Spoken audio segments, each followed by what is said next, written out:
Hello, dear viewers and dear listeners. This is Ivana Remundová in True Story podcast powered by Institute of Documentary Film in Prague about the most talented filmmakers of Eastern Europe. Today, I'm talking to Vera Lacková. Hello, Vera. Hello, thank you very much for invitation. And we are going to talk about your newest film, How I Became a Partisan. What is this film about? So the film tells the story of participation of Roma partisans in anti-fascist resistance. I want to point on the fact that Roma people are not just the victims of the war, as we know from the history, but they were also active. They took the active role in this anti-fascist resistance.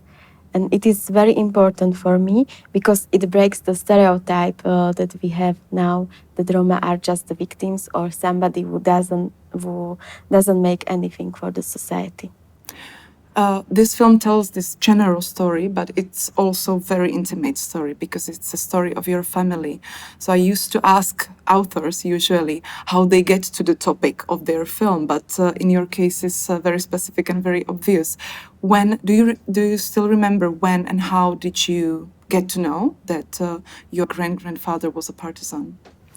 So it was in my early childhood when my grandmom, who raised me, told me story about my great-grandfather, Ján Lacko, who was a Roma partisan. During the Second World War, he lost his whole family because he was in the resistance. Later, he was in a concentration camp. And meanwhile, the Gestapo took his family into the woods and 6 members were killed by Nazis. And the youngest daughter of him was only 2 months. Older was 2 years. So this tragedy is something what is in our family, and it influenced me a lot. I had to think about it. And when I was older and I became a filmmaker, I started to be more interested into history, and I started to search the story of my great-grandfather. I found out that he was not only partisan, Roma partisan, but there were many more, and not only in Slovakia, but also in Czech Republic, in Hungary, in Romania, and everywhere where was the anti-fascist resistance. Just the society don't know about this. Why this happened? I mean, why we don't know about them? Do you have your personal opinion about this? First of all, after war, I have the feeling that nothing changed really in the attitude towards to Roma people, and it didn't change until now. There are still the same opinions about Roma people. There is still big racism and big discrimination. That's why this topic is very actual for me. And when Roma people wanted to start to talk about this topic, people were not, and the society was not interested. They said that they are many times liars, that it is not true that there was some Roma Holocaust. Later on, there was a communism regime, and it was the same. No one was interested into some Roma partisans. It was not okay for them because they wanted assimilation of Roma people, not the emancipation of them. And no role models for Roma people, no heroes. So I think that's one of the reasons. And another reason that I don't really understand is that when historians made lists of people who participated in the resistance, they didn't wrote the ethnicity of Roma people. They took them immediately as Slovaks or Czechs there. You were really trying to dig into this history and trying to find out more. What was the biggest surprise for you when you were digging into the history of the Roma partisans? The biggest surprise for me is that it is really a chapter that is unknown, and there is a depth for the towards the Roma community, and historians should change it. So I want also to bring those stories to the society. And that's why I decided to become a partisan, like the name of the film is How I Became a Partisan, to be a modern partisan in a metaphoric way, to fight for those stories that they will be known and not forgotten.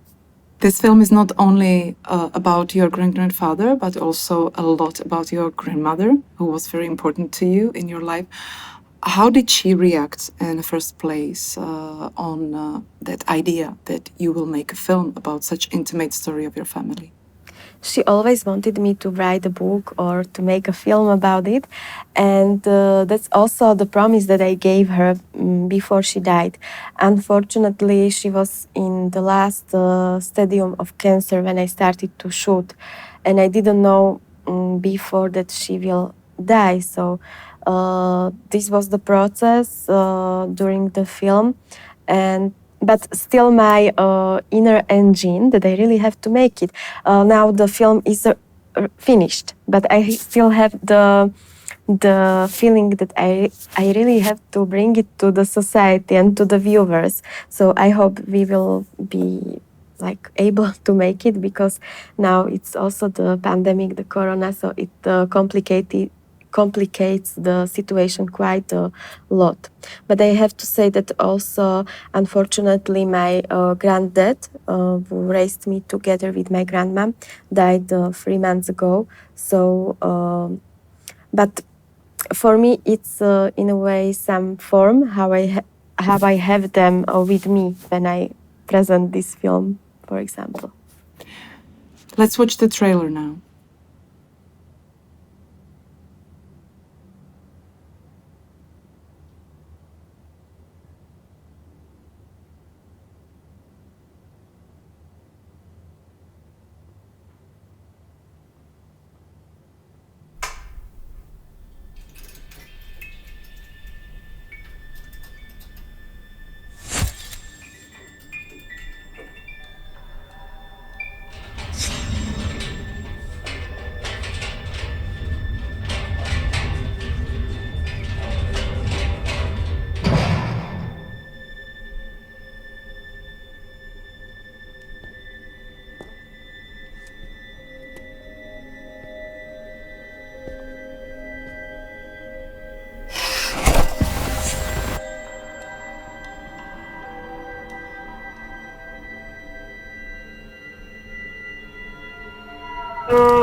Dávno pradávno, keď svet ešte nechyroval ani o mne a ani o tebe, žil v dedine na okraji lesa tvoj pradedo Ján s krásnou ženou Rozáliou.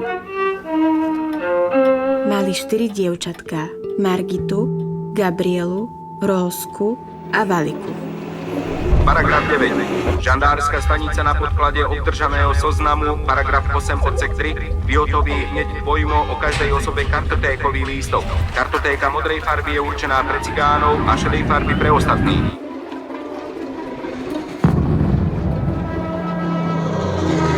Temný král poštval proti sebe ľudí a rozosial medzi nich nenávisť. V krajine prežili len tí, ktorí žili podľa jeho pravidiel.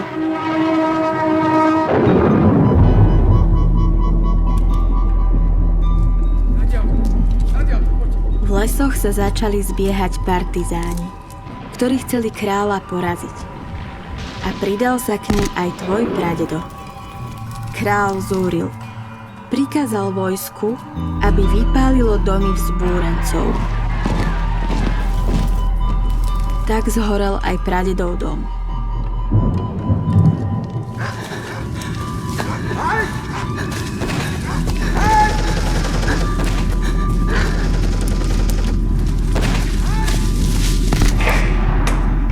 Pradeda Jána chytili a odviedli kamsi preč. Vojaci celú jeho rodinu zobrali do hlbokého lesa. Tvrdili, že tam na nich čaká nový dom.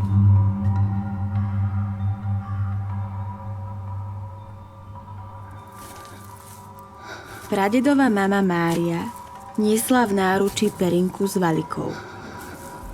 Voľnou rukou trhala perie a hádzala ho na cestu. Verila, že ich pradedo nájde.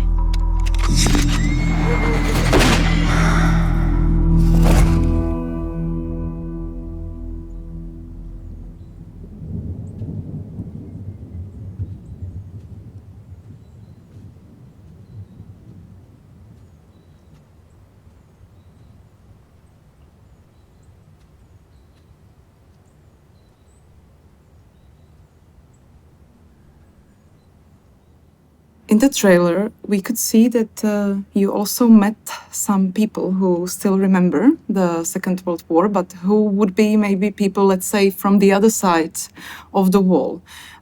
You met a former Hitlerjugend member. I cannot imagine how difficult it had to be for you to speak to those people, especially because they didn't change their opinions so much. How did you cope with that? How did you protect yourself? First of all, I really like to talk to people, so I try to also observe a lot and to listen to them. So for me, it was very interesting to meet a person who was in this time and who was at the opposite side. So he was in Hitlerjugend, but he was also German. Because in Slovakia, where my great-grandfather lived, there is a region where Carpathian German lives for centuries. And they lived with the Roma people in a peace before the war. But when the propaganda came, they changed their attitude very quickly. So they liked Hitler, of course. And he was talking about the Hitlerjugend in a way that it was very nice initiative, and he just played the flute and the trombones and things like that. And that there were teachers who looked after them. So this was really like surprising for me, like how he sees this initiative, despite it was not really okay, because I found out during my research that Hitlerjugend was very active. They helped to Gestapo to kill my family, the great-grandfather's family. So, and the worst thing about this is that they were citizens of the same village as my great-grandfather. And until nowadays, their descendants still live there. So this is very strange. This is very strange. Can you imagine that these people would see your film and what could be their reaction? Are you imagining that? What if it could change something to them? I don't think that it will change something, because I tried. Also, it is in the film. I wanted to make the Commemoration Act. So I've made it in collaboration with the village mayor, and so we organized it in the end. But later on, the villagers were not content with this, and they confront me with this, that they don't like it. The village mayor also told to me that if I can imagine that they are Germans, and I asked Germans to come to Commemoration Act, and they asked, why Roma people? Why do we have to make it for the Roma victims? Why not the majority? Why not Jews? So this was something like I had the feeling, okay, so when someone says Roma people, it's immediately problem. Mm-hmm. In such topics where not so many films were filmed before, sometimes happens that the author is then like seen as a voice of the whole topic. So I guess that now you're asked so many different questions about the whole topic of the Roma issue. What are the craziest ones? I have to say that I was surprised when I started to have interviews with journalists, and they were not interested only in the topic of my film or my personality, because I've made this film and my relation to the topic.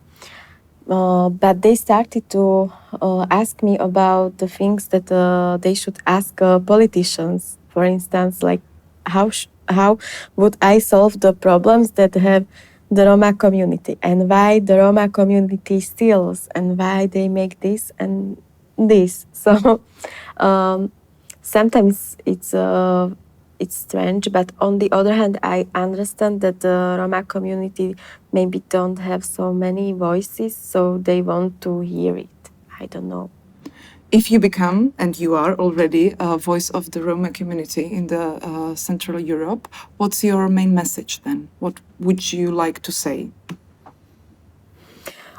First of all, I would like to change the narrative of the Second World War, because Roma people were not just the victims. They were also active participants of anti-fascist resistance. And let's see how successful I will be, but I would like to really change it. And I hope that later on historians will also start to research on this topic, because it is still missing there.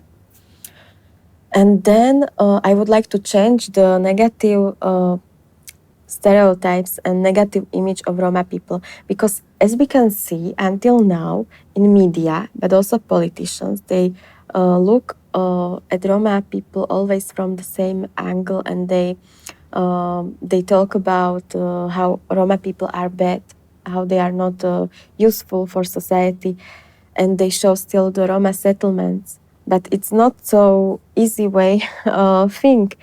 Roma people face many problems.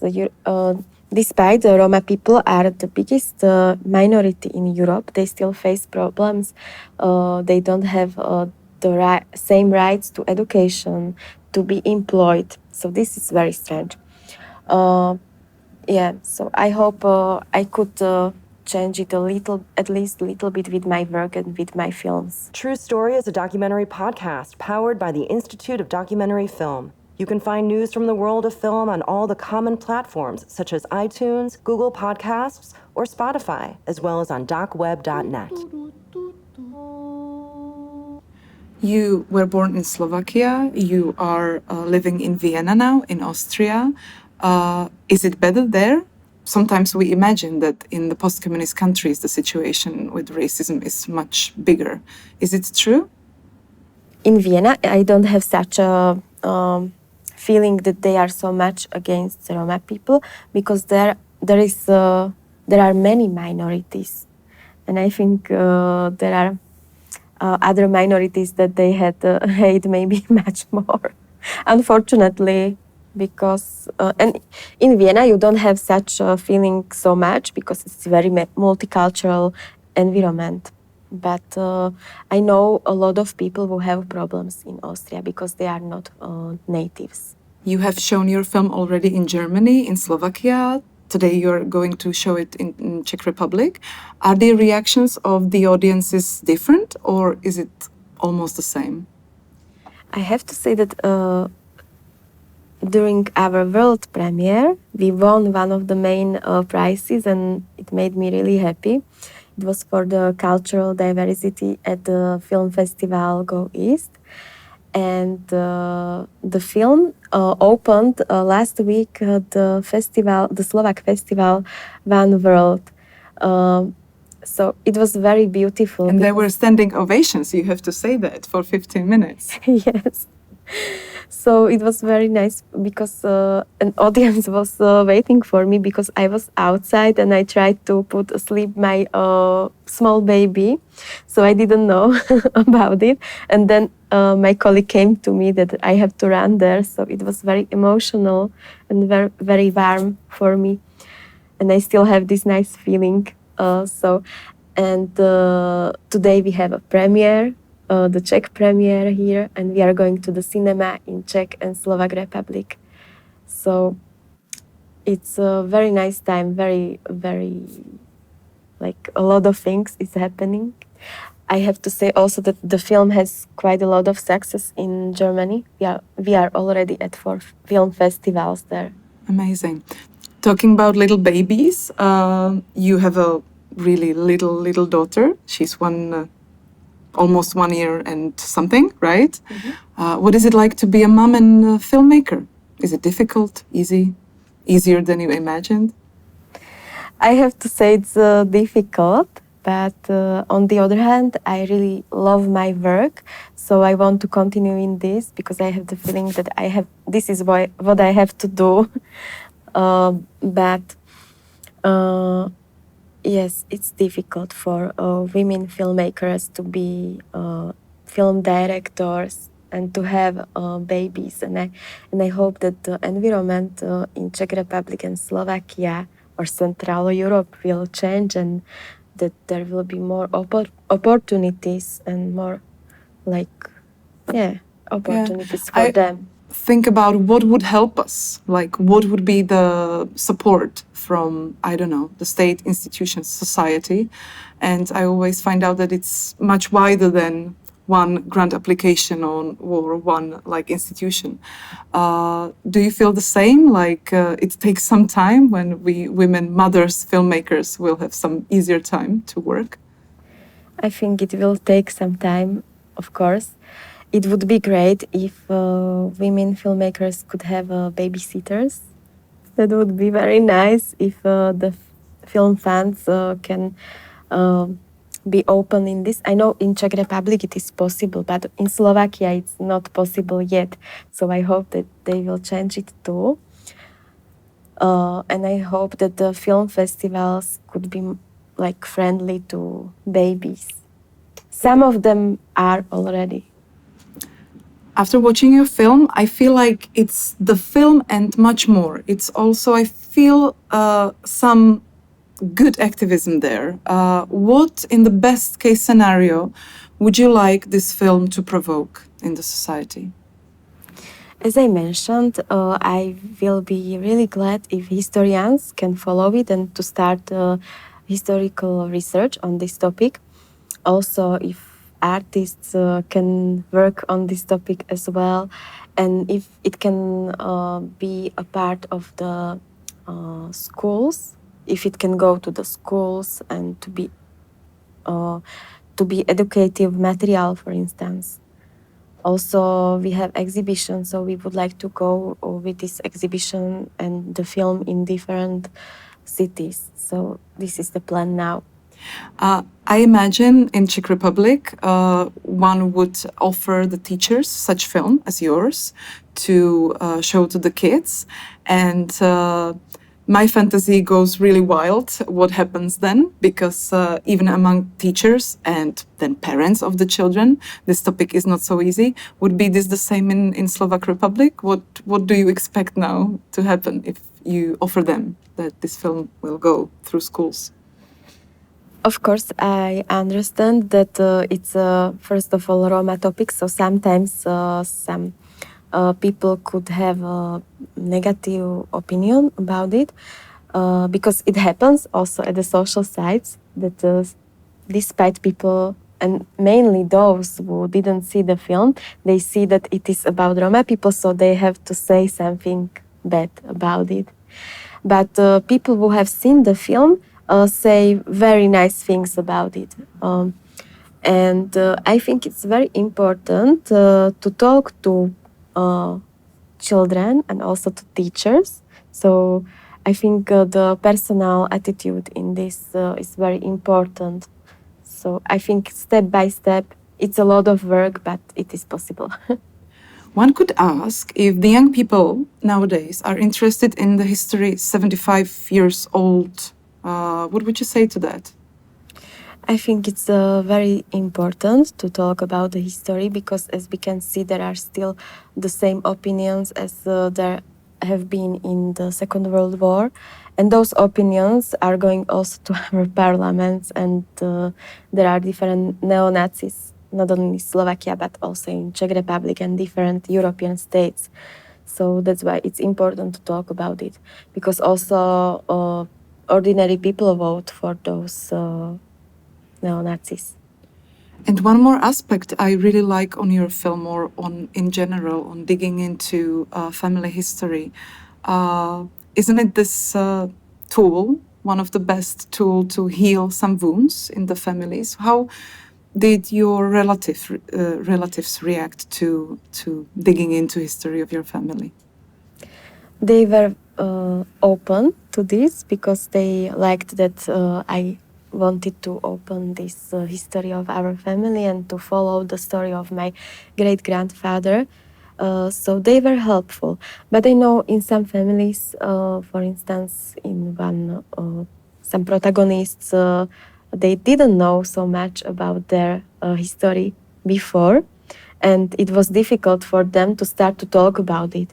But then I convinced them, and they were glad that they could find some new facts that they didn't know about it. Vera, where can people see your film now and in following months? What's the plan for your film? Today is very special. It's 11th November, and the film is going to the cinemas in Slovakia and Czech Republic. So people can go to the cinema, and it still will be at the film festivals in Germany, but also in Netherlands and Sardinia, and we will see what will be the next. I hope it will go to as many viewers as possible. And we plan also the special screenings in the places where we shot the film with discussions. So this all is in plan. Great. And for those who cannot go or to the cinema for any reason, so the cinema is far away from them, do you plan any online distribution? After this cinema distribution, we plan also some VOD platforms. Thank you very much for the interview. Thank you very much. Big luck with the premiere tonight, and thank you for coming. Thank you for this film, and wishing you the best for the future. Thank you so much. Thank you. True Story is a documentary podcast powered by the Institute of Documentary Film. You can find news from the world of film on all the common platforms such as iTunes, Google Podcasts, or Spotify, as well as on docweb.net.